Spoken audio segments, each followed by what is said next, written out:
नाखून उखाड़े गए, जी।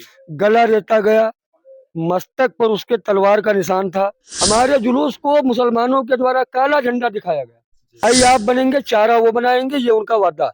हमारा डीजे बज रहा था, दुर्गा जी की आरती बज रही थी, आकर लीड खींच ली गई। उसी पर हमला करने पर ये लड़का थोड़ा तेज था, हमारे समाज का लड़का थोड़ा तेज था, और उनके छत पर जो झंडा लगा था वो हरा नहीं था, काला था। मेरी मौजूदगी इस वक्त बहराइच जिले में है, महसी तहसील में है, और ये वही गांव है जहां पर राम गोपाल मिश्रा जी जो मूर्ति विसर्जन में दशहरे के शामिल हुए थे और एक खास धर्म विशेष समुदाय के द्वारा उनकी हत्या कर दी गई। आरोप ऐसा था कि एक गाना बजाने के उपरांत एक धर्म विशेष के द्वारा ये कहा गया कि ये गाना ना बजाया जाए, उसके बाद वहां पर सौहार्द बिगड़ा। लेकिन जो अभी फिलहाल में रिपोर्ट आई है, जो राम गोपाल मिश्रा जी की रिपोर्ट आई है, उसमें बहराइच पुलिस के द्वारा ये दावा किया गया है कि उसमें महज गोली मारने से उनकी हत्या हुई है। लेकिन हमारे साथ उनके गांव के, उनके परिवार के, उनके गांव परिवार के लोग मौजूद हैं।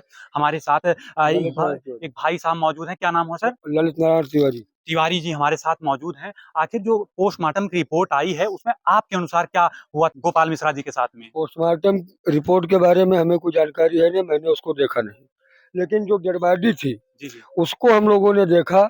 उसमें उस राम गोपाल के नाखून उखाड़े गए, जी गला रेता गया, मस्तक पर उसके तलवार का निशान था, जो फोटो वीडियो में परिलक्षित है, बिल्कुल दिखाई देता है।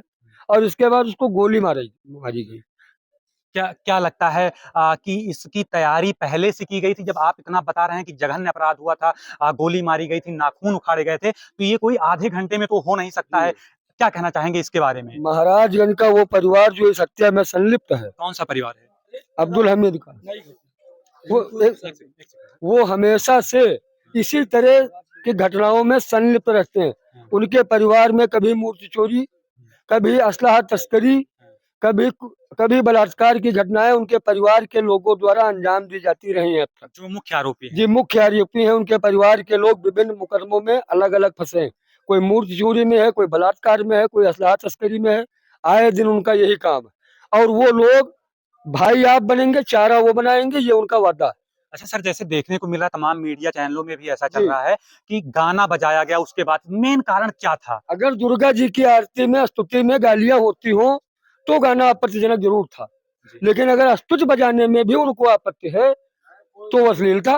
प्रारंभ में घटना मतलब कहाँ से शुरू हुई थी घटना सर? हुई कि एक मिनट भाई साहब। हमारा डीजे बज रहा था, हाँ, दुर्गा जी की आरती बज रही थी, हाँ, आकर लीड खींच ली गई। हाँ, विरोध करने पर एक व्यक्ति को थप्पड़ से मारा गया। हाँ, थप्पड़ का विरोध करने पर ईंटें डंडे चलाए गए और मूर्ति पर हमला हुआ। मूर्ति पर हमला करने पर ये लड़का थोड़ा तेज था, हाँ, हमारे समाज का लड़का थोड़ा तेज था, जी। और उनके छत पर जो झंडा लगा था वो हरा नहीं था, काला था, अच्छा। और उस काले झंडे को तोड़ने का काम उसने किया। जी, हमारे जुलूस को मुसलमानों के द्वारा काला झंडा दिखाया गया। जी। इस पर उसको आक्रोश हुआ, और मूर्ति जब तोड़ी गई तब उसने उनका काला झंडा तोड़ा।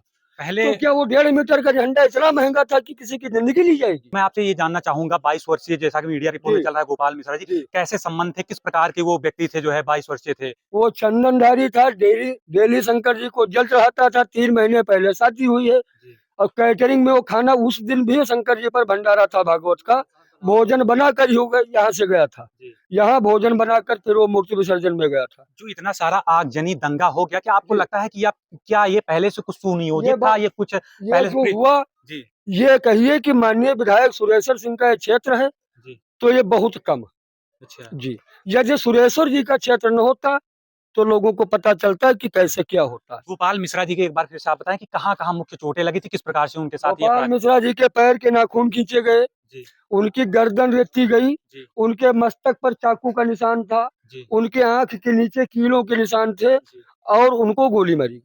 जी। तो आप देख सकते हैं कि किस प्रकार से गोपाल मिश्रा जी के साथ इतना जघन्यतम अपराध किया गया है।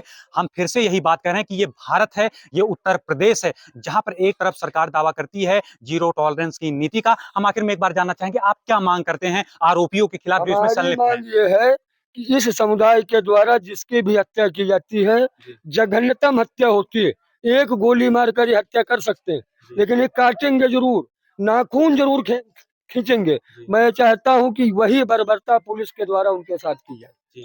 तो आपने देखा कि हमारे साथ गाँव के भाई साहब थे जो काफ़ी ज़्यादा इन्होंने बताया कि किस प्रकार से जघन्यतम अपराध हुआ था। कैमरा पर्सन मनीष सिंह के साथ आदित्य शुक्ला, महसी, बहराइच, राजनीतिक विमर्श।